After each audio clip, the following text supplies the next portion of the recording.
Our topic is on conservation displacement, and our news story as well as our academic literatures will be talking about restoring India's land, decreasing displacement, and eliminating the invasive juliflora that has taken over crops and displacing many. This is by Hannah Robin, Tanisha Rai, and Evan McLeod. In a recent article, When Land Restoration Works Hand in Hand with Poverty Eradication by Stella Paul, a thorny shrub in India, also known as the juliflora, is considered a destructive curse to the land and displacing millions. This shrub is not native to southern India. The local government introduced it in the 50s and 60s to prevent desertification in the region because of the minimal amount of rainfall that happens. Decades later, this invasive plant has become a menace to farmers, making it impossible to cultivate the land. Because of the invasion, about 5.5 million farmers are uprooting the shrubs as part of a government-sponsored scheme to make the land fertile once more. Even though it is a pain for farmers to remove the plant, the operation is providing employment among the villagers. And as you can see to the right, the picture to the right is a picture of this plant that is taking over the crops. Due to little rainfall, the soil in the region continues to be dry, brittle, and unhealthy, making it extremely difficult for farmers to plant seeds for crops. Also, because of this juliflora, it has increased the levels of acidity in the topsoil, making it very difficult for farmers to grow crops such as rice, cotton, and chili.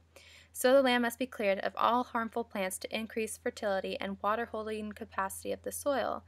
But helping the land to make it cultivable is harder than it seems.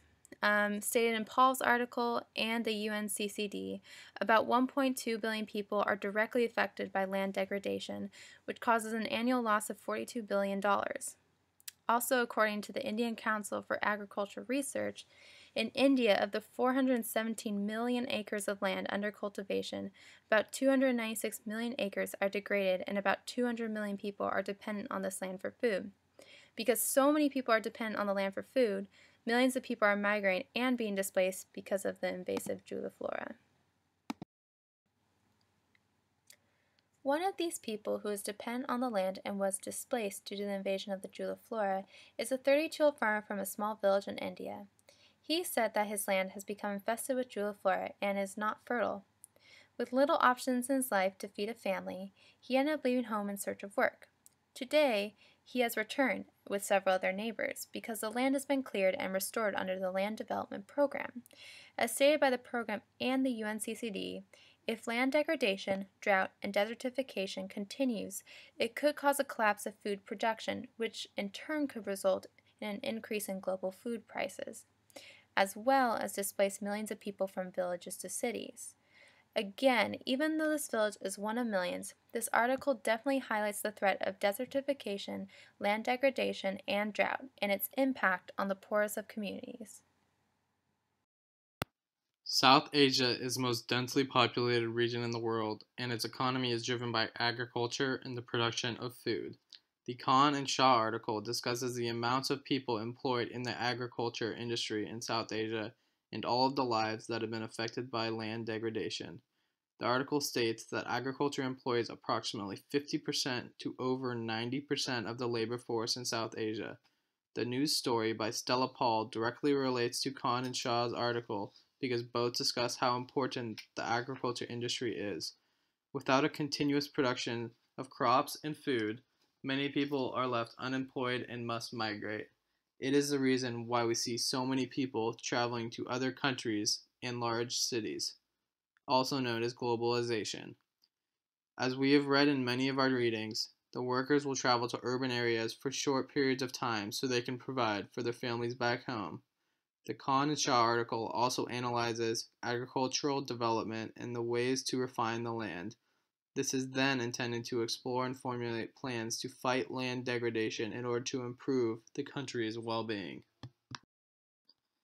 Land degradation, desertification, and drought is a recurring problem throughout the world. The Diao and Sarpong article focuses on the issue of soil erosion in Ghana and the effect it has had on the country. Poverty is one of the main issues people face, which is caused by land deterioration.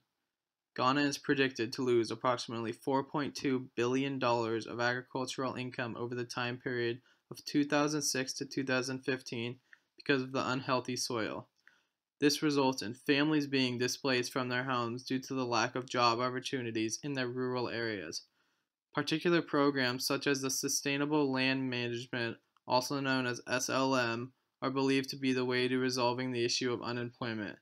Programs such as SLM were estimated to create an economic benefit of $6.4 billion over the time period of 2006 to 2015 in Ghana. Again, soil erosion and the lack of opportunities in the field are not only affecting the people and economy in that particular country, but is affecting everyone and everything around the world.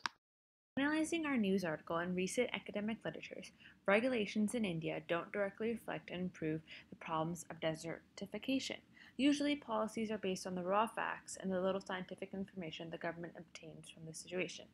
But in order for the most effective results to be produced, it is necessary to channel scientific knowledge and information to policies. By having credible and helpful scientific research, this can help governmental policies lead to positive results, such as, in this case, making the land fertile again. In our first academic article, Stringer and Dughill look at the lack of communication between the government policymakers and scientists, and the use of the UNCCD, the United Nations Convention to Combat Desertification, as a platform to help create a relationship between the two parties and facilitate the knowledge exchange in order to make more progressive and effective policies. Our news article and this academic article both discuss the government's involvement in revitalizing degraded and dry land. As stated in our news article, the Indian government has sponsored a scheme in which millions of farmers are uprooting the juliflora shrub to make the land fertile again. The scheme is beneficial to the land and its community as it provides many desperate farmers with day jobs. As the degraded and dry land is displacing millions of farmers, the Indian government stresses that various government agencies should work together on a common implementation strategy regarding desertification, including the Departments of Water Resources, Land Resources, Forests, and Climate Change and Agriculture.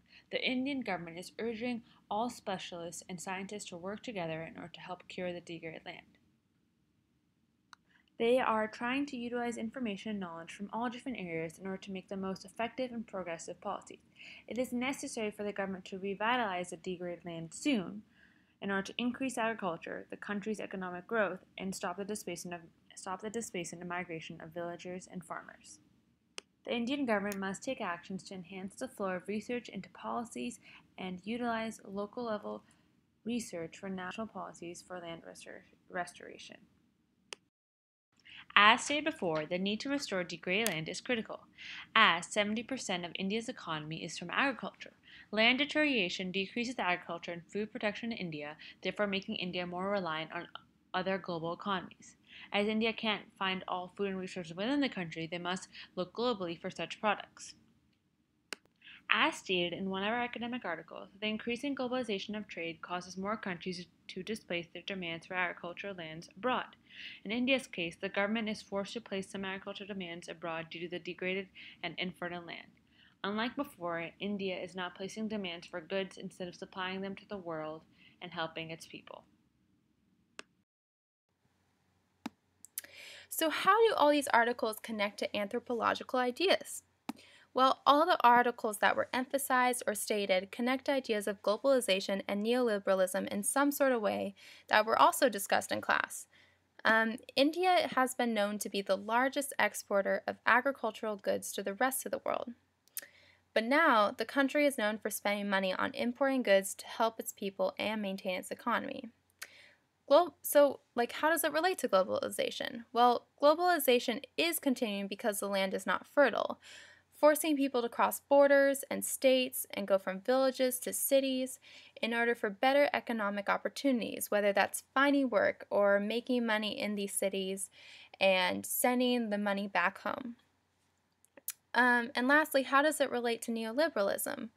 Well, it kind of contradicts neoliberalism. Neoliberalism states minimal government interference in global trade, However, in Paul's article, in our news article, government interference is helpful in land restoration and making policies and regulations so the land can grow crops and be more fertile. So, in conclusion, gaining more knowledge and awareness in policies and in general is important to cure the deteriorating land, restore the economy, and to help people prosper in their homeland. Thanks so much for watching.